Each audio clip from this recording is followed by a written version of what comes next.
and really the lies of the mainstream media and the establishment and the education system, they play such a huge role in the radicalization of people. And the media and the news always portrays it like they don't want people radicalized. Totally the opposite. They absolutely want people radicalized. This is crucial to how this whole system runs. Controlled radical opposition is the ultimate secret to our entire establishment, how it works. Now, I've talked about that for so many years, so we're not going to rehearse all that. But I did want to go back to the NATO psychological warfare document, and this is very relevant for what we're talking about right now, because I think it was last week I put up that screenshot from the NATO white paper, which said that they were hoping for, and then they knew there would be much more radicalization through internet trolling and intentional psyops. Now, this is from NATO, so keep in mind, this new shooter man was reportedly involved in NATO operations online. Here it is right here. And what did NATO say in their white paper from a few years ago on cognitive warfare? In the digital realm, what allows the digital industries and their customers, and notably advertisers, to distinguish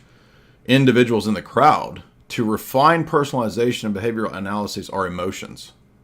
So notice, NATO, in their white papers, absolutely knows that it's key to play on people's emotions and to bypass their reasoning faculties. Every social media platform, every website is designed to be addictive and to triggers, emotional bursts, trapping the brain in a cycle of posts. So when you're debating with idiots on Twitter or on wherever in the comments, you're doing that to the pleasure of the tech overlords. They're more than happy to see you trapped in a useless cycle of responding to idiots.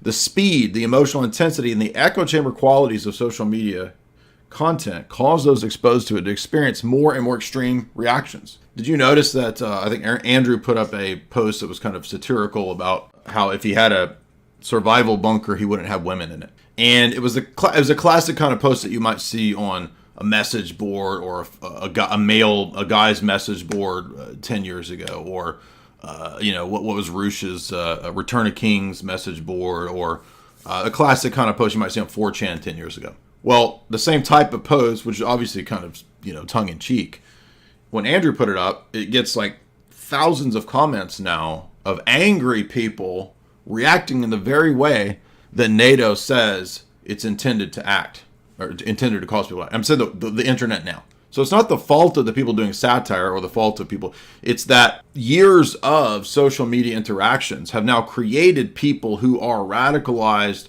don't react on the basis of logic and reasoning, but only on the basis of emotion. That's key.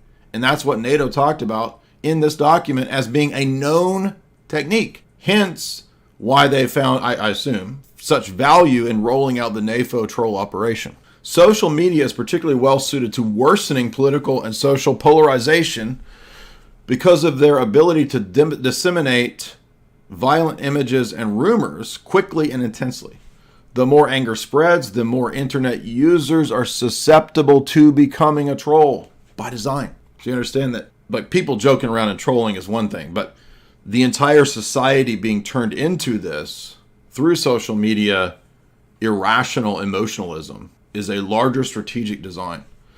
At the political and strategic level, it would be wrong to underestimate the impact of emotions. Dominique Moisy showed in his book, The Geopolitics of Emotion, how emotions of hope, fear, and humiliation were shaping the world and international relations with the echo chamber effect of social media. For example, it seems important to integrate into theoretical studies the TERROR phenomena and the role of emotions leading to a violent TERROR path by limiting the cognitive abilities. You see that? Limiting not just bypassing, but also limiting. And if you read the rest of this NATO cognitive warfare document, I read it, done shows on it, it's actually about changing the brain. They say that the future of psyops is not just mental warfare, but brain chemical transformation. By limited cognitive abilities, emotions play a role in decision-making, performance, and overall well-being, and it's impossible to stop people from experiencing these emotions in the face of violence. The very first obstacle you will have to face will not be your abuser, but your own reactions. In other words, you will be your own worst enemy in the domain of the social media Thunderdome. Thunderdome! Actually, you're correct there, Hades Undead. Meme warfare, and that meme warfare plays a huge role in this too, because it has been studied at the NSA, GCHQ levels. In fact, GCHQ put out studies 10 years ago about meme magic.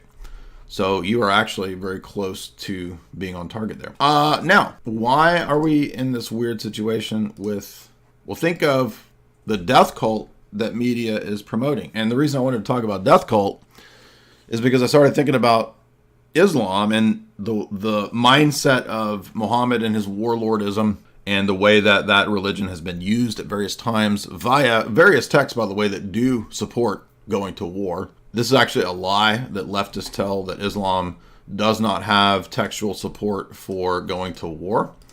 We covered those texts with Apostate Prophet the other day. And so if you guys remember, we had like a month or two ago, there was a leftist guy that called in. He was like, Islam is totally peaceful, and we're people of the book, and you're lying when you say that there's any basis for going to war and attacking. The Quran is a perfect manual for a cunning, perceptive leader to utilize and to clip out whatever he needs when the opportune time arises. So if a medieval caliph needs to go to war against Christians, there's ready-made passages that say that those among the people of the book who do not believe in the message of Muhammad, you can go to war against them. There's ready-made passages that say that you can deceive. There's ready-made passages there for, if necessary, pretend to be friendly and to be at peace with the non-believers and the infidels and even the people of the book. But then when you gain power, you don't have to have that position anymore. So there's ready-made passages for whatever is needed. Thus, it's a perfect manual for perceptive, cunning leaders, especially the perceptive, cunning leaders in the British Empire, to align with and utilize the most radical, insane, death cult versions of Islam. This is why, for example, the Muslim Brotherhood has had a long time, deep connection and association with British intelligence. This is also why the UK has funded, fostered, and housed, knowingly, for so long, so many of these radicals, HI jackers, the blind sheikh, I mean, on and on and on. 7-7. And in all these instances, it's like, yes, of course the intelligence services know that these radical clerics are preaching all of this in the UK. And idiot conservatives think that it's just the incompetence of the left. And the leftists act like Islam is peaceful. Remember, even after the Big 9 event, Tony Blair gave a talk that we need more Islam in the UK. After the Big 9 event. It might have even been... No, I think it's just after the Big 9 event. Now, imagine this. Imagine being that incompetent. Okay, Tony Blair's not that incompetent. Okay, leftists, many of them at a low level are incompetent. But many of them above that are not incompetent. And that's why Tony Blair, for example, was very instrumental in pushing the UK further into the Fabian socialist model through his Labour Party Covert, which was explicitly just Fabian socialism. So if you don't understand the alliance between the left, the radical left, and Islam as a tool to come in like a broom and sweep up and destroy. I forget, somebody in the comments said that Islam is like the broom of these people to swipe away the existing culture. Absolutely. But really the most extreme versions are really useful for that. In the early teens and 20s, the UK elite establishment started inviting in the friendly so-called Sufis. But then after Sufism was allowed into the upper crust establishment of the British Royal Society elites, then it started getting more and more, no, we actually need more and more Sunnis and more of this. And so it became more and more, well, just the UK became Islamicized on purpose by design. And I've shown many times, it's not just the incompetence of the left, it's actually a strategy. People just cannot figure this out. They cannot admit that this is an admitted strategy. The first few chapters of this excellently well-researched book point that out. It's the necessary companion to Tragedy and Hope. So if you've not read that book, don't come debate me on this.